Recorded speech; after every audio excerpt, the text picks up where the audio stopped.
Hello friends, welcome to Sainika Jobs Adda Sanjay Reddy Retire Force.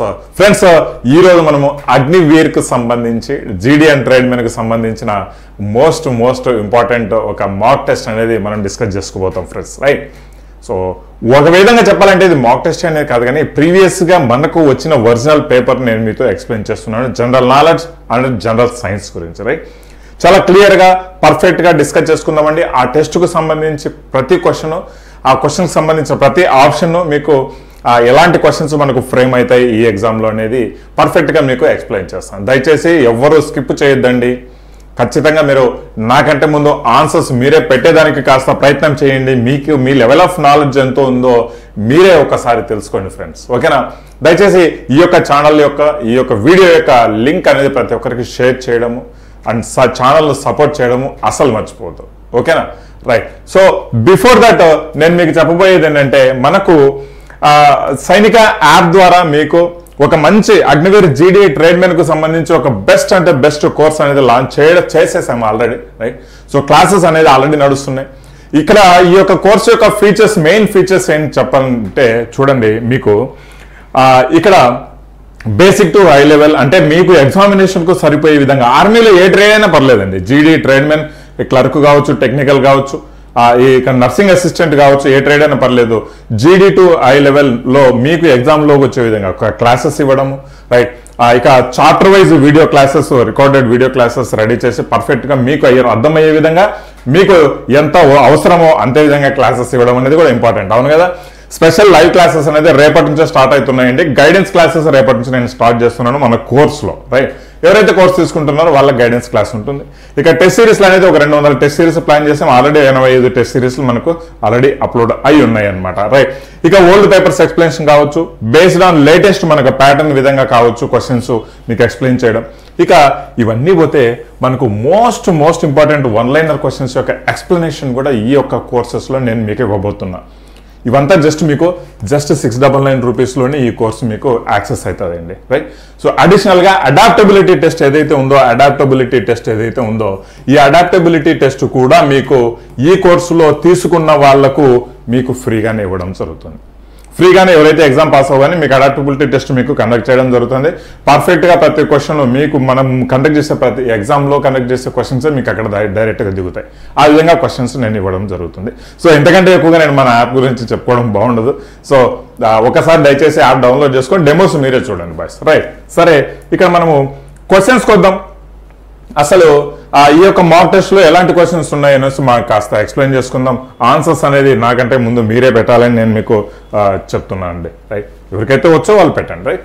సరే, first question మనం discuss చేసుకుందాం అగ్నివీర్ కి సంబంధించి. ఇక్కడ how many countries are members of the SAARC అన్నాడు.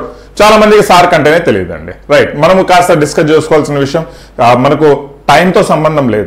ఎప్పుడంటే ఒక్కసారి మనం సబ్జెక్ట్లోకి దిగామా అంటే ఏ టు జెడ్ దాన్ని మొత్తం అంతా రౌండ్ వేసుకొని రావడం చాలా ఇంపార్టెంట్. లేదంటే ఊరికే ఏదో జస్ట్ ఒక సింగిల్ లైనర్ క్వశ్చన్స్ చదివి ఒకవేళ అది పొరపాటున రాకపోతే ఇంకేం చేసేదానికి ఉండదండి మీకు. అందుకే ఒక్కసారి ఏదైనా క్వశ్చన్లోకి దిగామంటే దాని ఫ్రంట్ బ్యాక్ ఆ పక్క ఈ పక్క మొత్తం తిప్పుకొని రావాలా, తప్పదు, రైట్? సో నేనైతే అంతే చెప్తా.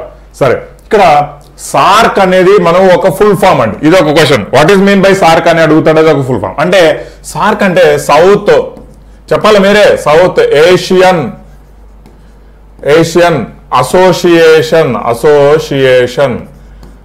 అసోసియేషన్ ఫర్ దేనికండి? Regional cooperation, REGIONA, regional cooperation, cooperation, right? So ఇక్కడ సార్క్ యొక్క ఫుల్ ఫామ్ వచ్చిందా? South Asian association for regional cooperation, south Asian association for regional cooperation. ఈ కంట్రీస్ అనేది మన సౌత్ ఏషియా కంట్రీస్ అన్నమాట. ఇవి అసోసియేటెడ్ అసోసియేషన్ అయ్యి ఎందుకు సార్? రీజనల్ కోఆపరేషన్ కోసం, రీజనల్ గా సపోర్ట్ చేసుకునేదానికి. అర్థమైందా? దీన్ని అందుకే సార్క్ అని పేరు పెట్టుకుంటాం. ఈ సార్క్ లోంచి క్వశ్చన్స్ బాగా మీకు పడతాయండి, ఎందుకంటే ఇవి మన కంట్రీస్, మన బార్డర్ కంట్రీస్ కు సంబంధించిన క్వశ్చన్స్ కాబట్టి. ఎందుకంటే మీకు సిలబస్ లో డైరెక్ట్ ఇవ్వడం జరిగింది అట. అయితే సార్క్ యొక్క స్థాపన ఎప్పుడు జరిగింది సార్ అని అడుగుతారు. రెండో క్వశ్చన్ ఇది. ఒకటో క్వశ్చన్ అయిపోయింది సార్క్ అంటే ఏంటి అని, రైట్?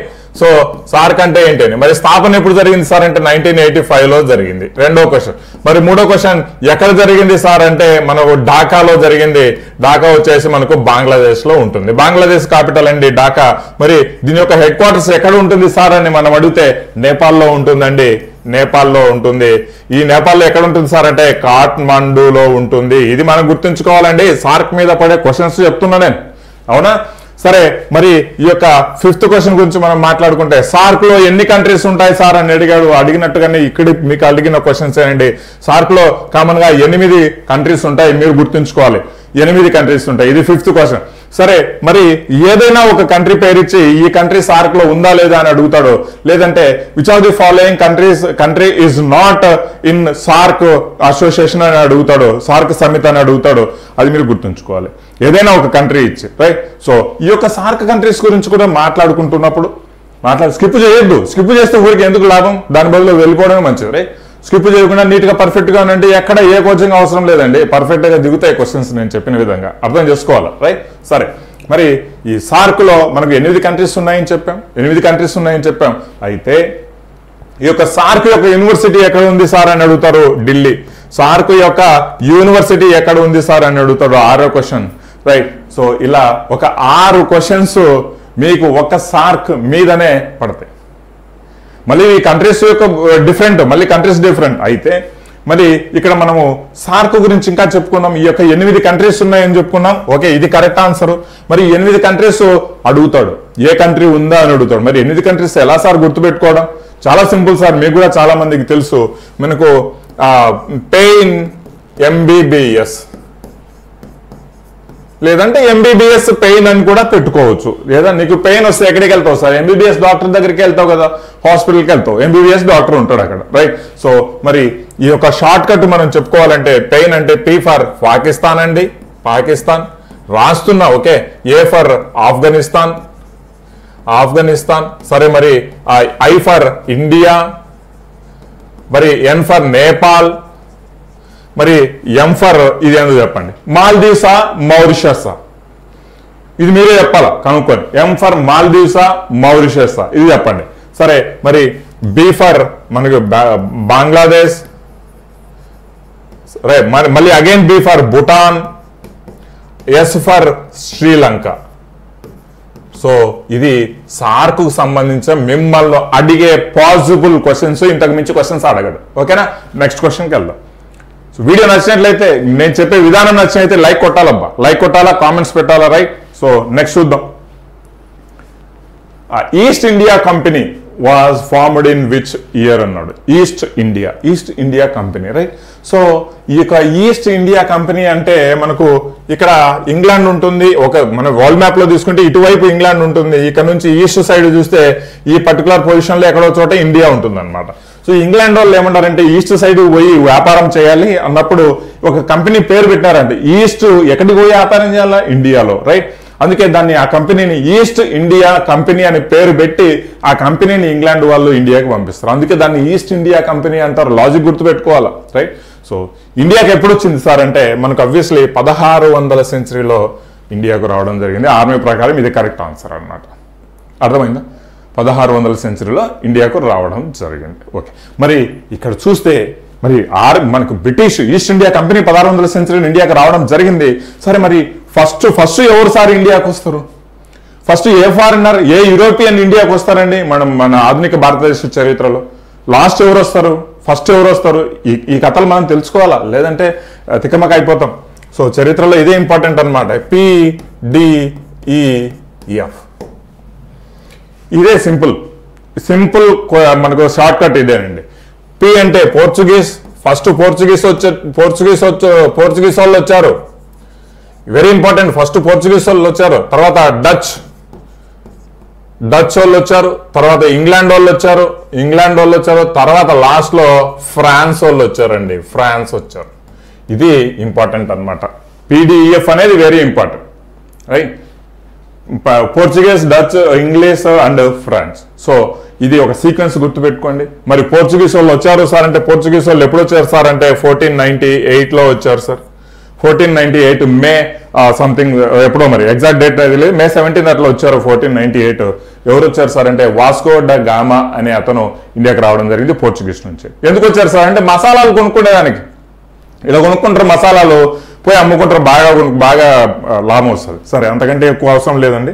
సరే, నెక్స్ట్ క్వశ్చన్ డిస్కస్ చేసుకుందాం. What is the next question అండి? మరి చూద్దాం. The first bullet train in India will connect. నేను దీన్ని మన 2024 ఎగ్జామినేషన్ ప్యాటర్న్ విధంగా మారుస్తాను. రైట్, ఇది ఓల్డ్ క్వశ్చన్ కాబట్టి దీన్ని న్యూ క్వశ్చన్ గా మారుస్తా. ఓకేనా? సరే, మరి ఇక్కడ మనల్ని అడిగినాడు బుల్లెట్ ట్రైన్, ఇది ఓల్డ్ వర్షన్. సరే, మరి ఇప్పుడు క్వశ్చన్ వచ్చేసి మనకు వందే భారత్, అర్థమైందా? వందే భారత్ ట్రైన్ గురించి మనం ఇప్పుడు చెప్పుకుంటాం.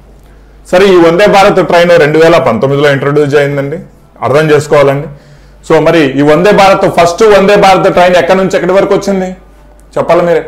ఎక్కడి నుండి ఎక్కడి వరకు వచ్చింది వందే భారత్? మాకైతే తెలియస్తారంటారా? సరే, మరి ఇక్కడ ముంబై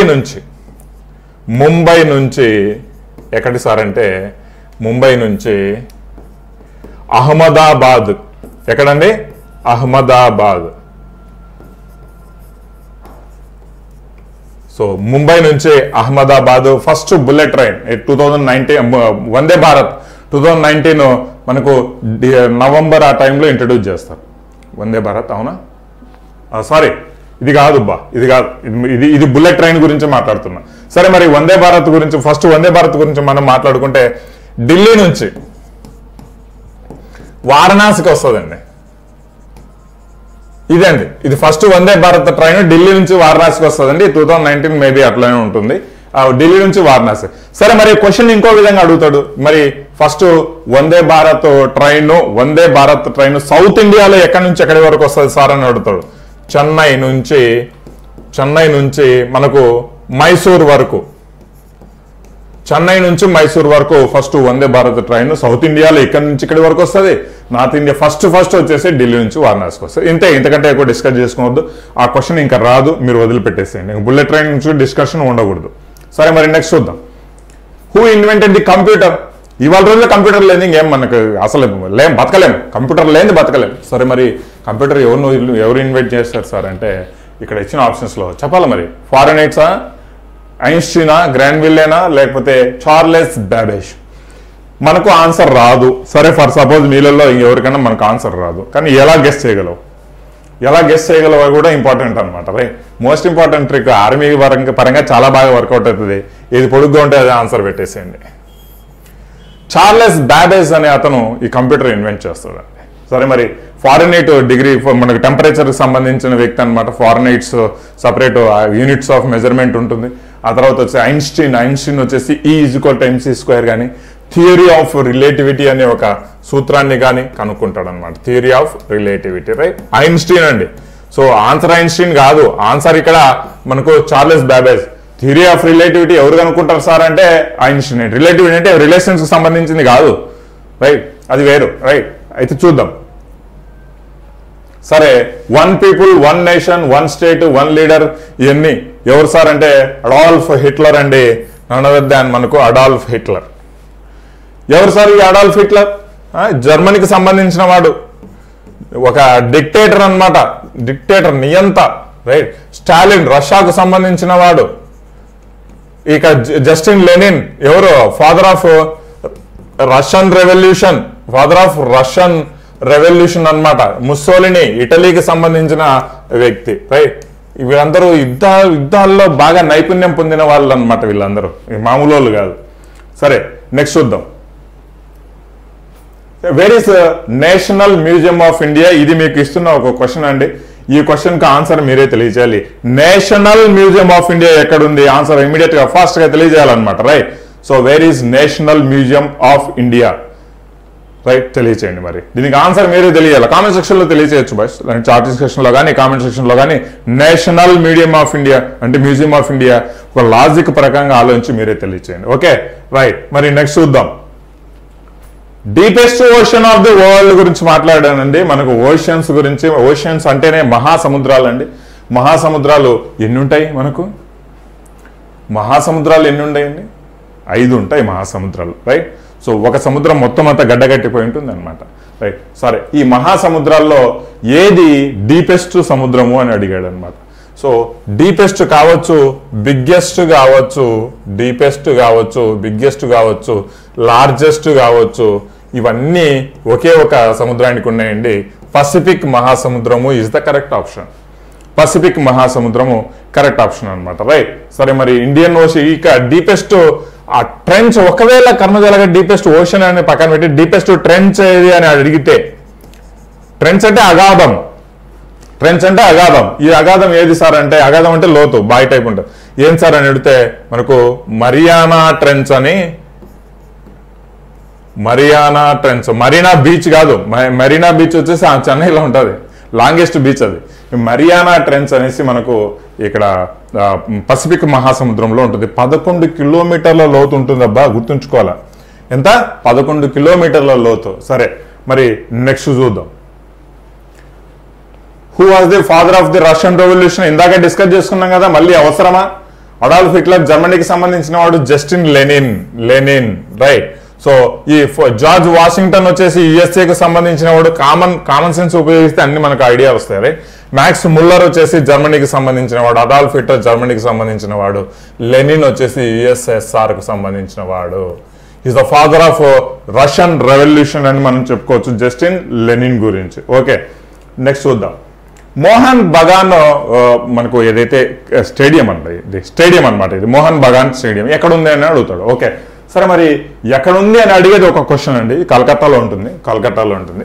రైట్. సో ఈ ఎక్కడుంది అనేది క్వశ్చన్ పక్కన పెడితే, ఇక్కడ మళ్ళీ అడిగిన క్వశ్చన్ ఏంటంటే ఏ స్పోర్ట్స్ ఆడతారండి అని అడిగాడు అనమాట. సరే, మరి కలకత్తాలో ఉన్న క్రికెట్ స్టేడియం ఏం తెలుసా? Eden gardens. అవునా? వాంఖడే స్టేడియం ఈడెన్ గార్డెన్స్ కలకత్తాలో ఉంటుంది, అవునా కదా? ఈడెన్ గార్డెన్ కలకత్తాలో ఉంటుంది. మరి వాంఖడే స్టేడియం ఎక్కడ ఉంటుంది సార్? ఆన్సర్ తెలియజేయండి fast. Where is Wankhede stadium located? Wankhede stadium ఎక్కడుంది? ఇది ఈసారి బిట్ అడిగే ఛాన్స్ ఉంది, ఎందుకంటే సచిన్ టెండూల్కర్ యొక్క స్టాచ్యూ అనేది వాంఖడే స్టేడియం దగ్గర పెట్టారు. రైట్. సచిన్ టెండూల్కర్ భారతరత్న అవార్డీ. అయితే ఈడెన్ గార్డెన్స్ కలకత్తాలో ఉంది, మోహన్ బగాన్ కలకత్తాలో ఉంది. ఈడెన్ గార్డెన్లో క్రికెట్ ఆడతారు, మోహన్ బగాన్లో ఫుట్బాల్ ఆడతారండి, ఫుట్బాల్ ఆడతారు. రైట్. ఇది మనం గుర్తుంచుకోవాల్సిన విషయం, కలకత్తా. సరే, మరి which among the following is the capital of Chhattisgarh? మీకు చెప్పాలంటే ఇప్పుడు స్టేట్స్ క్యాపిటల్స్ ఇవన్నీ చాలా చాలా ఇంపార్టెంట్ అనమాట. స్టేట్స్ యొక్క క్యాపిటల్స్, ఇక కంట్రీస్ యొక్క కరెన్సీస్ చాలా చాలా ఇంపార్టెంట్. చాలా నీట్గా మన కోర్సులో అనేది ఇవన్నీ ఎక్స్ప్లెయిన్ చేయడం జరుగుతుందండి. పర్ఫెక్ట్గా ఎక్స్ప్లెయిన్ చేయడం జరుగుతుంది. ఎలాంటి క్వశ్చన్స్ వస్తాయో అలాంటి క్వశ్చన్స్ మీకు పర్ఫెక్ట్గా నీట్గా, ఎక్స్ట్రా లేవు. Number of questions, thousands of మనకు వీడియోస్ ఇచ్చి ఏమి చదవాలా ఏం చేయాలనేది దిక్కు తెలియకుండా ఉండి కన్ఫ్యూజన్ చేసేదానికంటే, కన్ఫ్యూజన్ లేకుండా మీకు ఎంత అవసరమో అంత మాత్రమే మీకు కోర్సు ఇచ్చి పర్ఫెక్ట్గా ఎగ్జామ్లో వచ్చే విధంగా మీకు మోడల్స్ కావచ్చు, అర్థమెటిక్ కావచ్చు, రీజనింగ్ కావచ్చు, ఇక వన్ లైనర్ క్వశ్చన్స్ కావచ్చు, డైరెక్ట్ కాన్సెప్ట్ కావచ్చు, నీట్గా ఎక్స్ప్లెయిన్ చేసి మీకు ఇవ్వడం జరిగింది సైనిక యాప్లో. Just 699K. Adaptability test free. మళ్ళీ అడాప్టబిలిటీ టెస్ట్ సపరేట్గా మళ్ళీ తీసుకోవాలనుకున్న వాళ్ళు 299 రూపీస్ పెట్టి తీసుకోవాలి. అవునా? అవసరమా మనకు? రైట్. మన యాప్లో ఖచ్చితంగా పాస్ అవుతారు తీసుకున్న వాళ్ళు కోర్సు, ప్రొవైడెడ్ చదవాలి, ఊరికనే తీసుకొని పండుకుంటే కాదు. రైట్. సో చదివితే 100% కోర్సు పాస్ అవుతారు. సో ఇది మాత్రం గ్యారంటీగా చెప్తానండి. కోర్సు తీసుకున్న వాళ్లకు మాత్రమే బుక్స్ రెడీ అయిన తర్వాత మీకు బుక్స్ పంపిణీ చేయడం జరుగుతుంది, just at the cost of 300 రూపీస్లో. కోర్సుకు సంబంధించిన బుక్స్ చెప్తున్నా, కోర్సుకు సంబంధించిన బుక్స్ అంత పర్ఫెక్ట్గా ఉంటాయి. ఓకే, సరే, మరి వీటి గురించి బాగా నేర్చుకోండి. దీని తర్వాత వచ్చేసి ఈ యొక్క ఛత్తీస్గఢ్ క్యాపిటల్ గురించి మనం మాట్లాడుకుంటే రాయ్పూర్ అండి. మీరు ఎలా గుర్తుపెట్టుకుంటారు సార్ అంటే చరాయ్ అని గుర్తుపెట్టుకోవచ్చు, చరాయ్ అని గుర్తుపెట్టుకోండి, గుర్తుకుంటుంది అంతే. రైట్. మరి జార్ఖండ్ యొక్క క్యాపిటల్ ఏం సార్ అని అడుగుతాడు. ఎప్పుడు కన్ఫ్యూజన్ అనమాట, కన్ఫ్యూజన్ ఈ రెండు, అవునా కదా? నేనే కన్ఫ్యూజన్ అవుతా. జార్ఖండ్ యొక్క క్యాపిటల్ ఏది సార్ అంటే ఇక్కడ రాంచీ జార్ఖండ్. ఇప్పుడు మనం రాంచీ కదా, రాజా అని గుర్తుపెట్టుకోండి. సింపుల్గా ఈజీగా మీకు మైండ్ లేకొస్తాయి. ఓకేనా? సరే, మరి హైదరాబాద్ దేని క్యాపిటల్, బెంగళూరు దేని క్యాపిటల్ కామెంట్ సెక్షన్లో తెలియజేయాలి. రైట్. మరి which is the largest population state of India? Largest population state of India గురించి మాట్లాడుకుంటే మనకి ఎప్పుడైనా సరే పాపులేషన్ సెన్సస్ 2011 గురించే డిస్కస్ చేస్తాడండి. ఈ యొక్క 2011 ప్రకారం ఉత్తరప్రదేశ్ లార్జెస్ట్ పాపులేషన్, తర్వాత వచ్చేసి మహారాష్ట్ర దానికి second largest population, right. So ఇక లీస్ట్ విషయానికి వస్తే మనకు సిక్కిము లాస్ట్, అంటే అతి తక్కువ పాపులేషన్ ఉన్న స్టేట్ అన్నమాట సిక్కిం అన్నమాట. మరి ఏరియా వైజ్కి వచ్చేస్తే మనకు ఇక్కడ రాజస్థాన్ ఏరియా వైడ్ లో లార్జెస్ట్ ఏరియా ఉన్న స్టేట్ అన్నమాట, రైట్. ఇక తక్కువ లీస్ట్ వచ్చేసి మనకు గోవా వచ్చేసి మన లీస్ట్ ఏరియా ఉన్న స్టేట్ అన్నమాట మన యొక్క సెన్సస్ ప్రకారం 2011 ప్రకారం. ఇవి అడుగుతాడు, ఇవే ఇంపార్టెంట్, చాలా చాలా ఇంపార్టెంట్ అన్నమాట. సో ఇంకా కొంచెము పాపులేషన్ గురించి ఎక్కువగా అంత డెప్త్గా అడిగితే ఒకవేళ ఎక్కువ డెన్సిటీ ఉన్న స్టేట్ ఏది అని అడుగుతాడు. బీహార్. డెన్సిటీ అంటే 1 స్క్వేర్ కిలోమీటర్కు ఎంతమంది ఉన్నారు అని. అది ఎక్కువగా ఉన్న స్టేట్ వచ్చేసి బీహారు. మరి తక్కువగా ఉన్న స్టేట్ వచ్చేసి అరుణాచల్ ప్రదేశ్. 1 స్క్వేర్ కిలోమీటర్కు 17 మంది మాత్రమే ఉన్నారు. ఇక్కడ దాదాపుగా 1130 మంది ఉన్నారు బీహార్ స్టేట్లో. ఇది ఇంత చాలండి. మీ లెవెల్ ఆఫ్ ఎగ్జామినేషన్కు ఇంతకంటే ఎక్కువ డిస్కస్ చేసుకోవాల్సిన అవసరం లే. ఎందుకు? సరే, what is the name of the largest irrigation canal in India? 100 సార్లు అడిగిన క్వశ్చన్ ఇవన్నీ. మరి ఈజీగా చెప్పొచ్చు, ఇందిరాగాంధీ కెనాల్ అని మనం ఈజీగా చెప్పొచ్చు. ఇందిరాగాంధీ కెనాల్. రాజస్థాన్కు మనకు సట్లెజ్ అనే రివర్ ఉంటుందండి. ఈ సట్లెజ్ రివర్ నుంచి మనకు పంజాబ్లో ఉంటుంది. ఇక్కడ నుంచి రాజస్థాన్కు నీళ్లు తీసుకొచ్చే కెనాల్ అన్నమాట. దీన్ని లైఫ్ లైన్ ఆఫ్ రాజస్థాన్ అంటారు. ఇది లేకపోతే తాగేదానికి నీళ్లు కూడా దొరకవు రాజస్థాన్లో, రైట్. సో ఆ విధంగా ఉంటుంది, రైట్. నెక్స్ట్ క్వశ్చన్ చూద్దాం అబ్బా. 13వ క్వశ్చన్ ఏమడిగినాడు? అక్షర్ధామ్ టెంపుల్ ఎక్కడ ఉంది అని అడిగినాడు.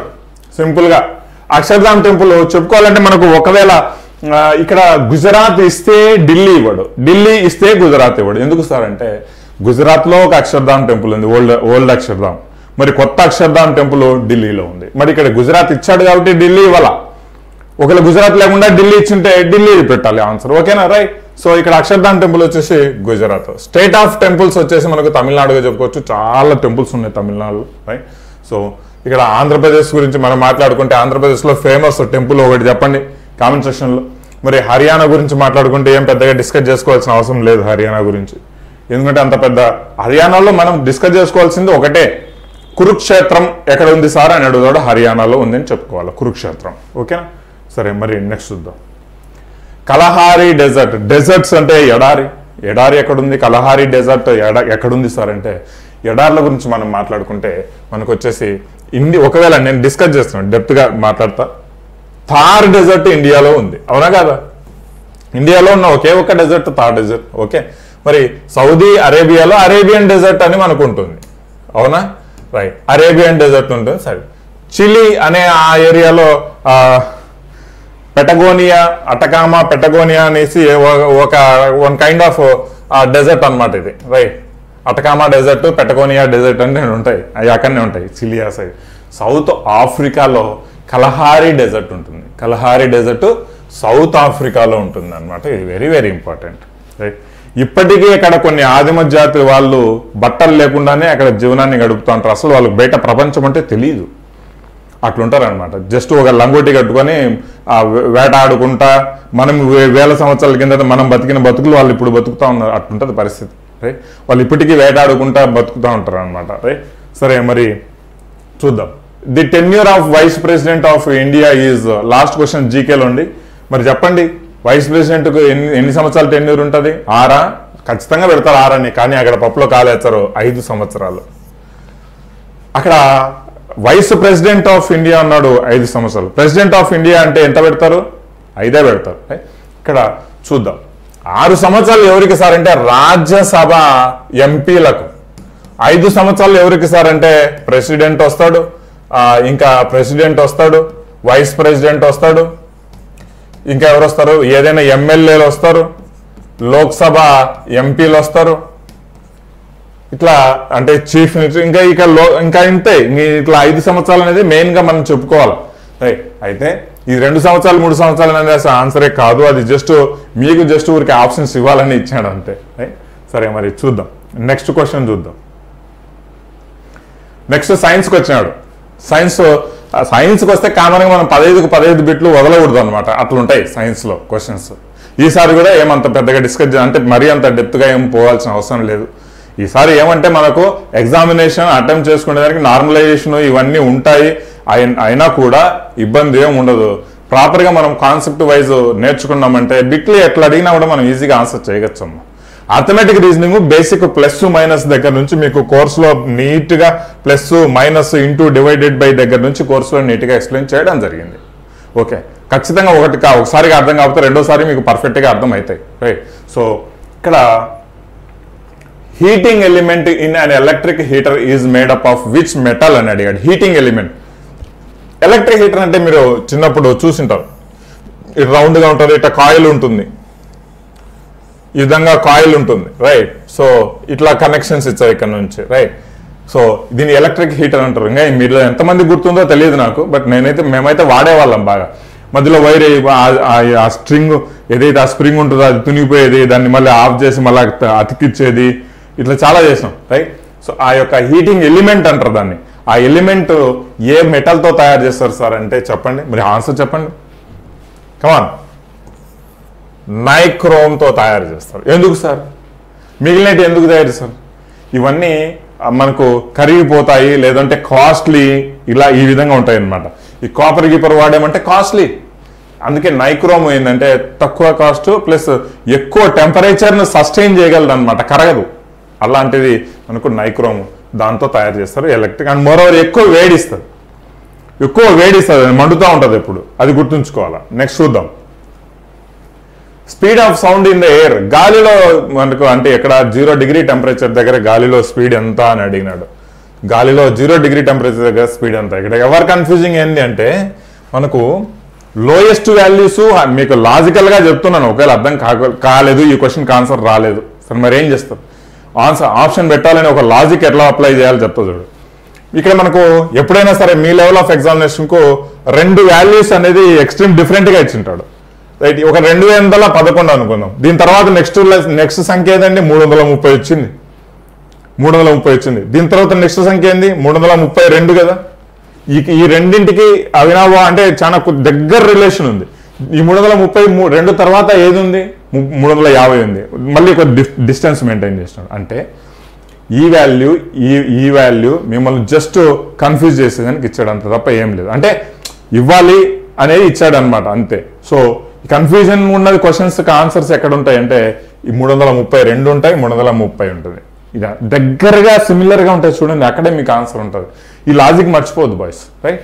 సో మరి చెప్పండి 0 డిగ్రీ సెల్సియస్ దగ్గర ఎంత ఉంటుంది? 332 ఉంటుంది. చాలా మంది 330 కూడా పెడతారు, చాలా బుక్స్లో 330 కూడా ఉంది, బట్ నా లెక్క ప్రకారం అయితే 332 అనేది కరెక్ట్ ఆన్సర్. ఓకే సరే, నెక్స్ట్ చూద్దాం. Deficiency of vitamin C. Vitamin C ఈ రోజు నేను మా క్లాస్లో అంటే కోర్సు వాళ్ళకి ఈ విటమిన్స్ గురించి చాలా నీట్గా ఎక్స్ప్లెయిన్ చేసిన. ఆ చదువుకున్నాడైతే కరెక్ట్ ఆన్సర్ పెట్టేస్తాడు. Vitamin C in the body causes which disease? Vitamin C యొక్క లోపం వల్ల ఏ డిసీజ్ వస్తుంది సార్ అంటే ఫస్ట్ మనం సి గురించి మాట్లాడుకుందామండి. విటమిన్ సిని మనము ఆస్కార్బిక్ యాసిడ్ అంటాం, కెమికల్ నేమ్ ఇది ఆస్కార్బిక్ యాసిడ్ విటమిన్ సిని. ఈ యొక్క విటమిన్ సి ఎక్కడ దొరుకుతుంది అంటే పుల్లగా ఉండే ప్రతి దాంట్లో దొరుకుతుందండి. అంటే లెమన్స్లో కావచ్చు, సిట్రస్ ఫ్రూట్స్ అంటారు వీటిని చెప్పాలంటే, సిట్రస్ ఫ్రూట్స్, రైట్. పుల్లగా ఉండేటి సిట్రస్ అంటే వీటిల్లో దొరుకుతుంది ఈ విటమిన్ సి. ఈ విటమిన్ సి వల్ల వచ్చే రోగం ఏంటి సార్ అంటే స్కర్వీ. ఇదే ఆన్సర్. ఈ క్వశ్చన్ అడిగాడు ఇక్కడ. డెఫిషియన్సీ లోపం అంటే విటమిన్ సి లోపం వల్ల వచ్చే వ్యాధి ఏది సార్ అంటే సి ఫర్ స్కర్వీ. గుర్తుంచుకోవాలా. మరి పెల్లాగ్ర అనేది దేనికి వస్తుంది సార్ మీరు చెప్పగలరా? అసలు ఐడియా ఉందా? పెల్లాగ్ర అనేది దేని వల్ల వస్తుంది అంటే చూడండి విటమిన్ B3 వల్ల వస్తుందండి. ఈ B3ని కెమికల్ నేమ్ ఏం చెప్పుకుంటాం సార్ అంటే నియాసిన్ అని మనం చెప్పుకుంటాం B3ని, రైట్. సో ఇది వెరీ వెరీ ఇంపార్టెంట్ అనమాట. అంత ఈజీ కాదు ఇవన్నీ గుర్తుపెట్టుకోండి. కానీ నేను ఒక లాజిక్ అనేది నేను చెప్పాను కోర్సులో, ఈ లాజిక్ ప్రకారంగా గుర్తుపెట్టుకోండి రా బాబు, మీరు పర్ఫెక్ట్గా మీకు స్ట్రక్చర్ వచ్చేస్తుంది. 2 సార్లు చదువుకుంటే చాలు, 3వ సారి చదువుకోవాల్సిన అవసరం లేదు. టైం సేవ్ చేసుకోవడం అనేది వెరీ ఇంపార్టెంట్ అబ్బా.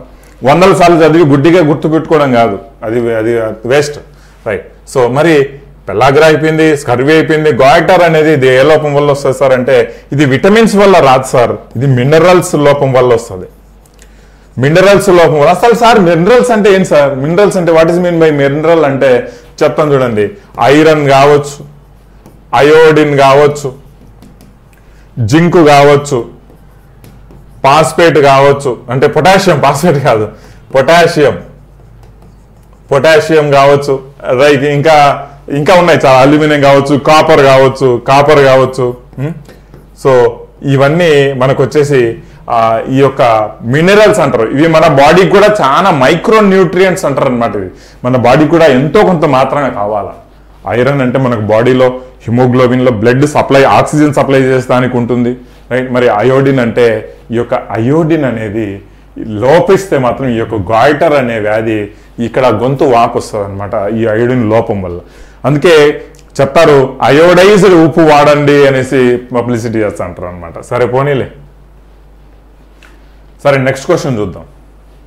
ఇక్కడ ఏందో ఇంకొకటి ఇచ్చారు. నైట్ బ్లైండ్నెస్ దేనివల్ల వస్తుంది? ఆన్సర్ మీరే చెప్పండి అబ్బా. నైట్ బ్లైండ్నెస్ దేనివల్ల వస్తుంది? దాని యొక్క కెమికల్ నేమ్ ఏది? కామెంట్ సెక్షన్లో తెలియజేస్తే ఉండాలి, ఊరికనే కాదు. What is the percentage of oxygen in the air? గాలిలో ఎంత ఆక్సిజన్ పర్సెంటేజ్? డైరెక్ట్ క్వశ్చన్ అడిగాడు అనమాట. మరి చాలా మంది 78 పెడతారు. మరి 78 అనేది తప్పు కదబ్బా. 78 అనేది నాట్ గుడ్ ఆన్సర్. అయితే ఇక్కడ చెప్తాను చూడండి, 78% అనేది నైట్రోజన్ ఉంటుంది, 21% అనేది ఆక్సిజన్ ఉంటుంది, 31% ఏమి ఉండదు, 46% అది వేరే. ఇది ఈ 46% వచ్చేసి ఎయిర్లో కాదు, ఎర్త్లో, భూమిలో ఆక్సిజన్ యొక్క పర్సంటేజ్ అనమాట 46. మరి కరెక్ట్ ఆన్సర్ చెప్పండి, మనం చూద్దాం. ఎయిర్లో అడిగాడు కదా, 21% ఉంటుంది. అత్యధికంగా ఎయిర్లో ఉన్న పర్సంటేజ్ ఎంత? ఎయిర్ గ్యాస్ ఏది? నైట్రోజన్. మరి మనకు CO2 ఎంత ఉంటుంది సార్ మనకు ఎయిర్లో అంటే? కార్బన్ మనకి 0.04, ఇది CO2. ఇది అడుగుతాడు కూడా ఖచ్చితంగా. సరే నెక్స్ట్ క్వశ్చన్ చూద్దాం. Main constituent of natural gas అంటే న్యాచురల్ గ్యాస్ యొక్క మెయిన్ మూలకం ఏది అని అడిగాడు అనమాట. సరే మరి చూద్దాం. ఇచ్చిన ఆప్షన్స్ బ్యూటేన్ కావచ్చు, మీథేన్ కావచ్చు, ఈథేన్ కావచ్చు, ప్రోపేన్ కావచ్చు. సరే మరి మనకు న్యాచురల్ గ్యాస్ అంటే మనకి ఎల్పిజి అండి, liquefied petroleum gas, LPG natural gas అంటే నథింగ్ ఎల్స్. సో మరి ఈ న్యాచురల్ గ్యాస్ యొక్క మెయిన్ కాన్స్టిట్యూయెంట్ ఏంటి సార్? బ్యూటేన్ అని చెప్పుకోవచ్చా? చెప్పుకోవచ్చు బ్యూటేన్ అని, ఎందుకంటే ఇది బయోగ్యాస్ అనమాట. బ్యూటేన్ యొక్క C4H10 అనేది ఇది ఒక కెమికల్ ఫార్ములా అండి, గుర్తుపెట్టుకోవాలి. ప్రోపేన్ వచ్చేసి C3H8 గుర్తుపెట్టుకోవాలి, రైట్. ఇక మీథేన్ వచ్చేసి CH4, ఇది గుర్తుపెట్టుకోండి. ఇవన్నీ గుర్తుపెట్టుకోండి, very very important. So right, మరి ఎక్కువగా ఎందుకు డిస్కషన్? నెక్స్ట్ చూద్దాం. Speed of sound is measured in. ఇక్కడ కన్ఫ్యూజ్ అయ్యే క్వశ్చన్స్ చూడండి, మరి ఆన్సర్ పెట్టండి. మరి speed of sound is measured దేని ద్వారా కొలుస్తారు? ఎలా కొలుస్తారు సౌండ్ను అని అడిగాడు. చాలా మంది డెసిబుల్స్ వేసేస్తారు, అయిపోయి దెబ్బ తింటారు అంతే. చాలా మంది కన్ఫ్యూజ్ అవుతారు. మీరు డెసిబుల్స్ అదే స్పీడ్ ఆఫ్ సౌండ్ కొలిచే సాధనం, ఇంటెన్సిటీ ఆఫ్ సౌండ్ కాదు, ఎంత గట్టిగా అరుస్తున్నావు అని కాదు, నువ్వు అరిచేది ఎంత గట్టిగా అరుస్తున్నావు అనేది కొలిచేదాన్ని అడిగాడు అనమాట, రైట్.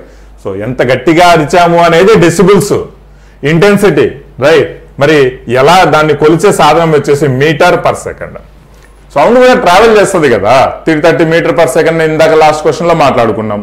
సో మరి మీటర్స్ సెకండ్స్లో కొలుస్తారు, ఒక సెకండ్కి ఇన్ని మీటర్లో ట్రావెల్ చేస్తుంది అని, అది దీనికి ఆన్సర్ అనమాట. మరి జౌల్స్ వచ్చేసి ఎనర్జీకి ఓకేనా. మరి అవర్స్ వచ్చేసి టైంకు. ప్రమాణాలండి, యూనిట్స్ వెరీ వెరీ ఇంపార్టెంట్, అవి బాగా గుర్తుంచుకోవాలి. మామూలుగా చెప్పలే మన కోర్సులో ఇవన్నీ పర్ఫెక్ట్గా, అన్నీ దిగిపోయే క్వశ్చన్సే. The eye of patient suffering from jaundice. మరి వచ్చింది మనవాడికి జాండీస్ వచ్చింది, కామెర్లు వస్తే వానికి ఎట్ట కనిపిస్తుంది? కామెర్లు వచ్చి లోకమంతా పచ్చంగా కనపచ్చది అన్నట్టు మనకి ఎల్లోగానే కనపస్తుంది. ఇది మామూలు మనం అనుకునే భాష, ఎల్లోగానే కనపస్తుంది అనమాట. కామెర్లు మరి ఏ ఆర్గానికి వస్తుంది మన బాడీలో అంటే చాలా మంది కళ్ళు రాసేస్తారు, కానీ కామెర్లు వచ్చేది కళ్ళకు కాదు, లివర్కి వస్తుంది. కామెర్లు గుర్తుంచుకోవాలండి, కామెర్లు లివర్కి వస్తుంది, కళ్ళకు కాదు. సరే మరి నెక్స్ట్ చూద్దాం. Which of the following metal was first used by man on the earth? మన భూమి మీద ఫస్ట్ మనిషి యూజ్ చేసిన మెటల్ ఏది సార్ అంటే కాపర్ అని చెప్పుకుంటాం. ఐరన్ కాదు, కాపర్. ఎందుకు సార్ అంటే మనిషి ఆ ఉన్న ప్లేస్లో కాపర్ గనులే ఎక్కువగా ఉన్నాయి. ఐరన్ గనులు ఉంటే ఐరన్ వాడేవాడు, కాపర్ గనులు ఎక్కువ ఉన్నాయి కాబట్టి కాపర్ వాడాడు, అంతకంటే ఎక్కువ ఏం లేదండి. సరే, మరి what is the chemical formula of common salt? Common salt యొక్క కెమికల్ ఫార్ములా ఏది అంటే చూడండి, మరి ఆన్సర్ చెప్పండి. కామన్ సాల్ట్ యొక్క కెమికల్ ఫార్ములా సిఏనా, NaClఆ, KClఆ, H2Oనా? ఇక్కడ చూద్దాం. మనం H2O అంటే ఏంటి సార్? వాటర్, అవునా కదా? మరి KCl అంటే ఏంటి సార్? Potassium chloride. KCl అంటే పొటాషియం క్లోరైడ్, రైట్. మరి Ca అంటే ఏంటి సార్ అంటే కాల్షియం, రైట్, కాల్షియం. మరి నెక్స్ట్ మిగిలింది ఏంటి సార్ అంటే sodium chloride, ClORide, sodium chloride. దీని యొక్క కామన్ కెమికల్ సాల్ట్ యొక్క టేబుల్ సాల్ట్ యొక్క ఫార్ములా అన్నమాట. ఓకేనా? నెక్స్ట్ చూద్దాం. సరే, the unit of measuring astronomical distance.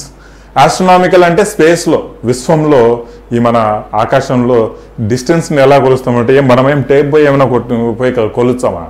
ఆ మైల్ స్టోన్ లా మాదిరి మనకు ఈ ఊరు నుంచి ఆ ఊరు ఇంత దూరం అని ఏమైనా ఆకాశంలో ఏమైనా రాళ్ళు ఏమైనా పెట్టేస్తామా? లేదు కదా.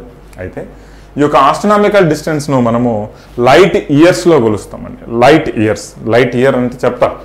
కిలోమీటర్ అంటే మనకు 1 కిలోమీటర్కు 1000 మీటర్స్ ఉంటాయి, గుర్తుంచుకోవాలి. అడుగుతాడు కూడా 1000 మీటర్స్ ఉంటాయి. 1 మీటర్కు 100 సెంటీమీటర్స్ ఉంటుంది, ఇది గుర్తుంచుకోవాలి. లేదా 1000 మిల్లీమీటర్స్ ఉంటాయి.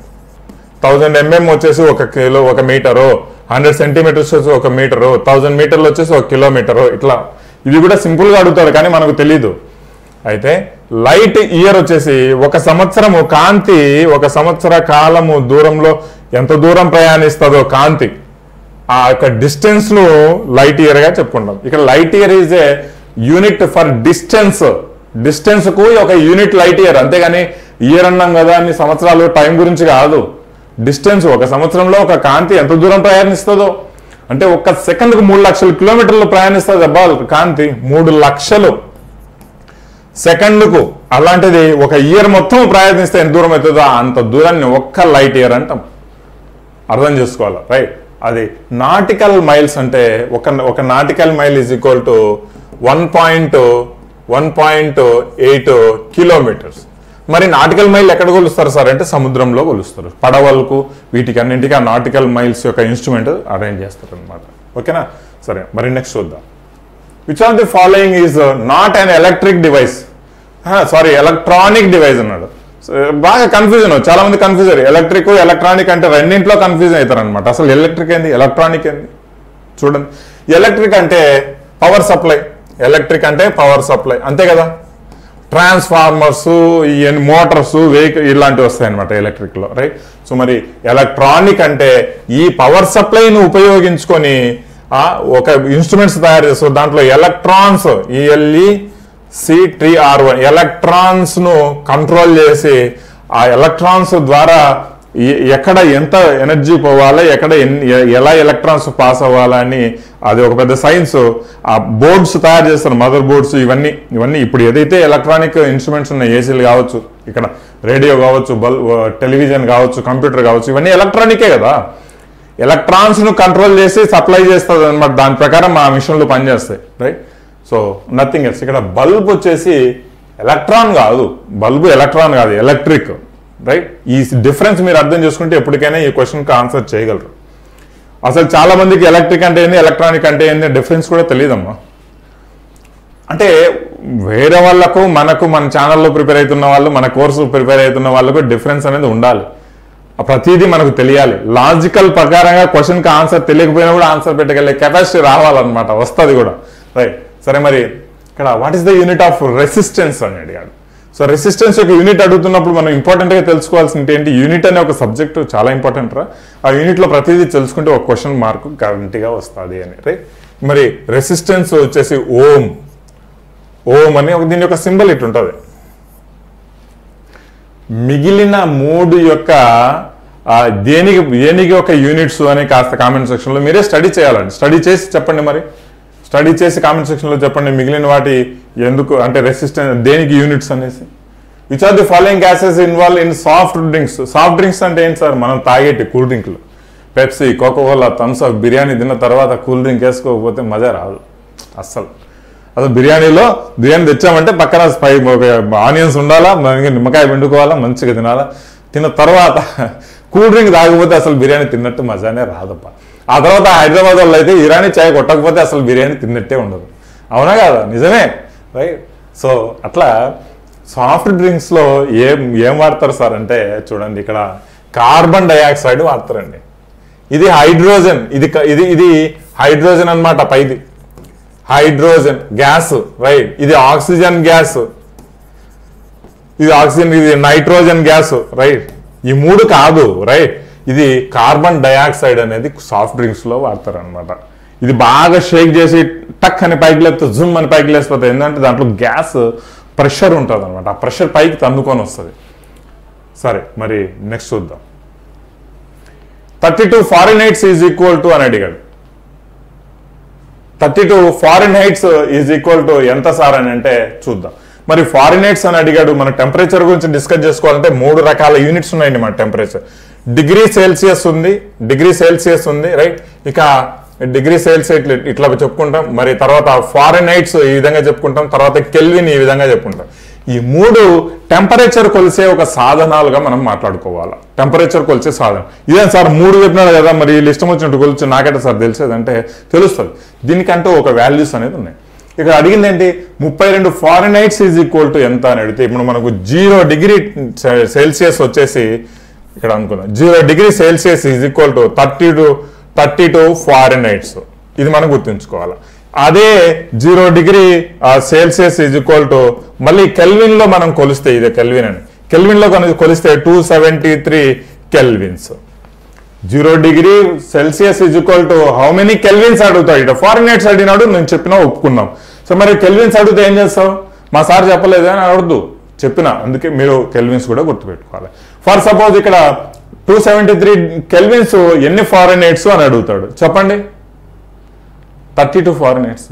సరే, మరి 273 కెల్విన్స్ ఎన్ని ఫారెన్హైట్స్ అడిగితే 373 కెల్విన్స్ అంటే ఏం సార్ అని అడుగుతాడు. 100 డిగ్రీ సెల్సియస్ అండి, 100 డిగ్రీ సెల్సియస్. ఎందుకంటే 100 పెంచాడు అంతే.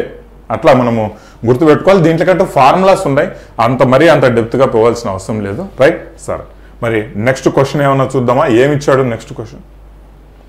సరే, మరి లాస్ట్ క్వశ్చన్ అండి, గుర్తుపెట్టుకోవాలా. ప్రతి ఒక్కరు లైక్ కొట్టాలా తప్పకుండా. క్లాస్ నచ్చిందంటే లైక్ కొట్టాలా, వెరీ వెరీ ఇంపార్టెంట్ అనమాట. నెక్స్ట్ టైం మళ్ళీ క్లాస్కి వచ్చినప్పుడు స్కిప్పులు చేయొద్దు, షేర్ చేయాలా. మీరు అంత షేర్ చేసి మన యూట్యూబ్లో క్లాసెస్ అంత ఎక్కువగా పాపులర్ అయితే అంత మంచి క్లాసెస్ మీకు యూట్యూబ్లోనే ఇస్తూ ఉంటాను.